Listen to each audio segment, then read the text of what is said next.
We begin in Sudan's capital, Khartoum, where fighting between the army and the paramilitary rapid support forces is in its second week.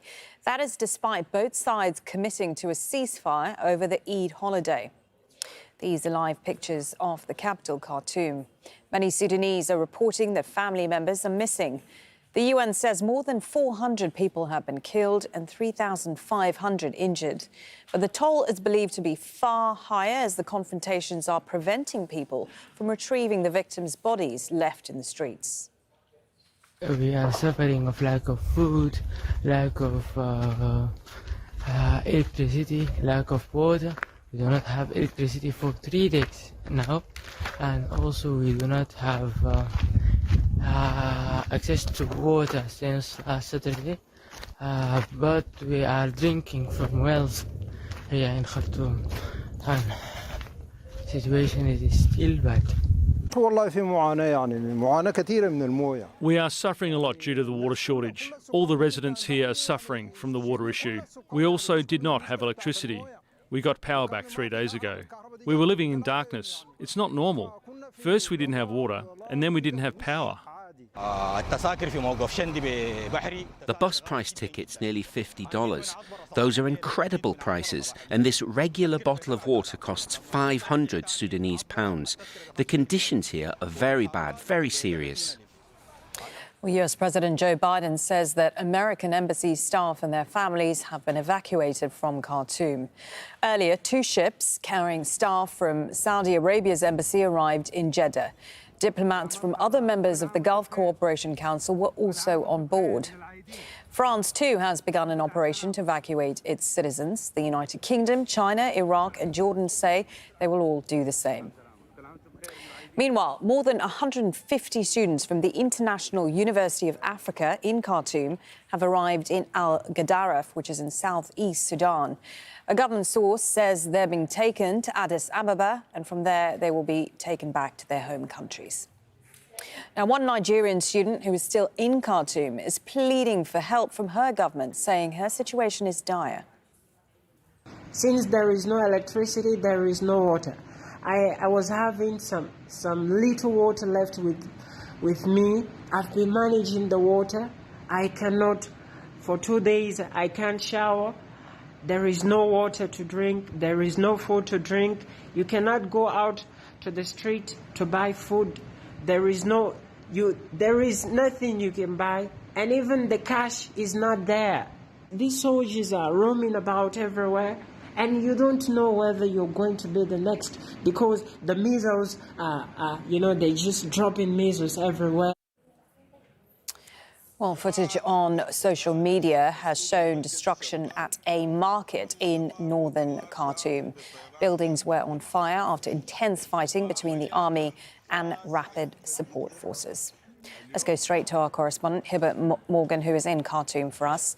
So, Hiba, bring us up to date. What is the situation on the fighting this morning?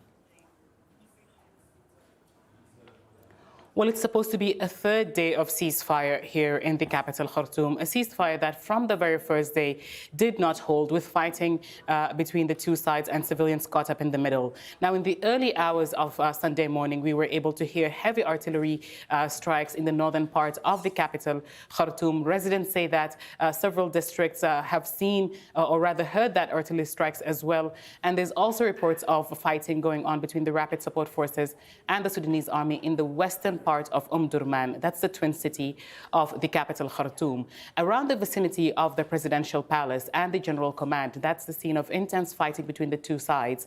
There have been sounds of airstrikes by Sudanese army fighter jets, and we were able to hear the sound of surface-to-air missiles as the rapid support forces fired back at those jets. So it looks like this 3rd day of ceasefire is not holding, despite the fact that there was a lull in violence overnight. Fighting has once again resumed in the capital, Khartoum, between the rapid support forces and the Sudanese army. I just want to point out to our viewers, Hiba, that we are looking at live pictures of the city of Khartoum. You can see the smoke there billowing. in the distance, clearly demonstrating that ongoing fighting is going on.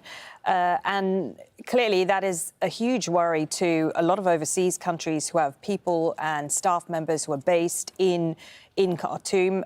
We've had more evacuations reported by foreign governments in recent hours. Can you bring us up to date with the latest on those foreign governments evacuating their people?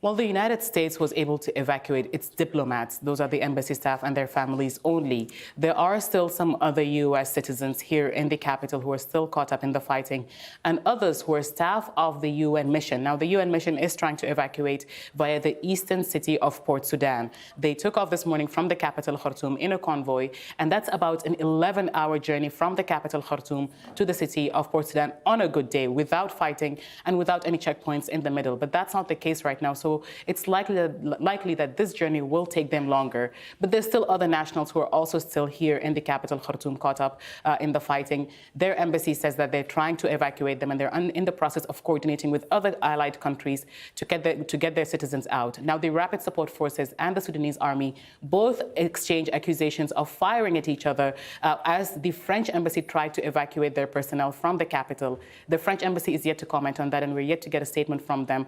But it looks like that evacuation is going slower than what the French government would want. But there's still other Sudanese as well who are trapped in this conflict, waiting for a lull in fighting for a few hours so that they too can make their way out of this conflict.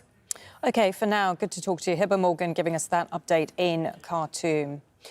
Now, I want to get a little more about why this violence has kicked off in the last week and a half in Khartoum and elsewhere in neighbouring Khartoum with Hamid Khalafala, who is a researcher and a policy analyst. He joins us now from Khartoum.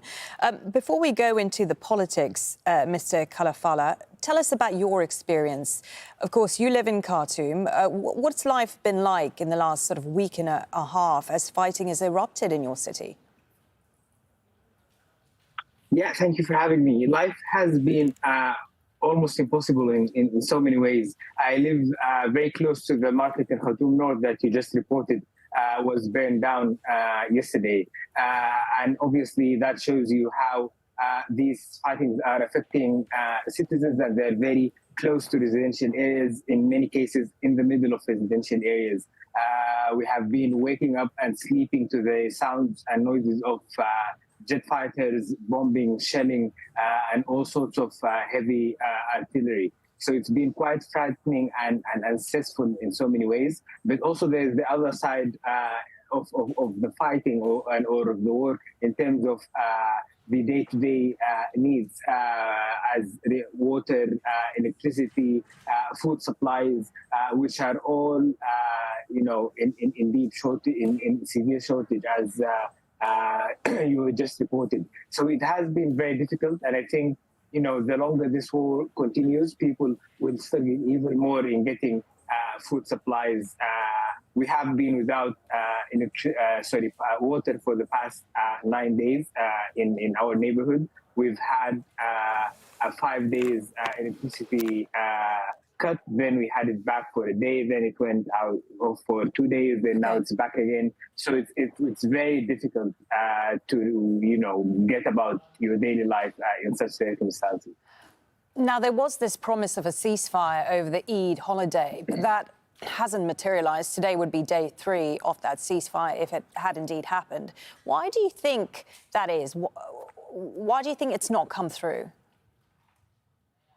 Well, both generals of the Rapid Support Forces and of the Sudanese Armed Forces were interviewed yesterday by different media channels, and they both accused the other party for not honoring the truce, which I think, in my opinion, only shows that both of them are not really committed towards making any progress in this situation. They're both not committed and don't have the will to end this fight yet, because, in my opinion, one of them wants to gain more ground and have more wins before they can have truce or start talking about negotiations or peace talks or so on. So each one of them is trying to score a little bit more before they can slow things down and start talking about what are the next steps going to be,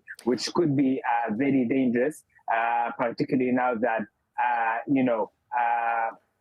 a lot of the international staff and foreign citizens and so on are getting evacuated, which is great. Sorry to interrupt. I want to know what you think is the end game here for those two rival generals. What is it that they want? Well, this is primarily a struggle over power.